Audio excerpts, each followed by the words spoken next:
Hi everyone, today I'll show you a useful website where you can check if your car needs a new battery registration after battery replacement.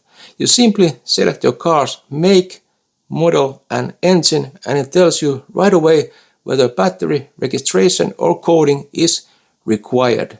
So let's take a look how it works.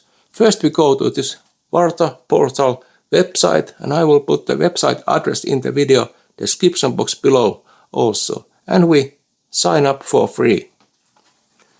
And then we go to this battery finder section and we select the car and model and we click find battery,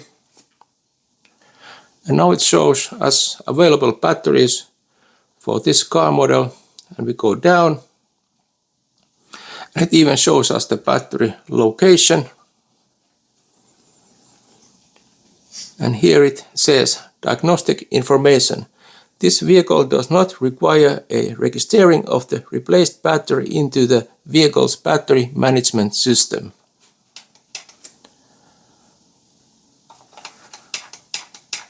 And let's select some other car model, like for example this Skoda Octavia.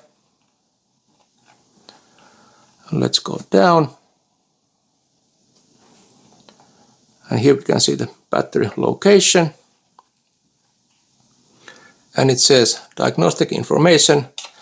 This vehicle requires a registering of the replaced battery into the vehicle's battery management system.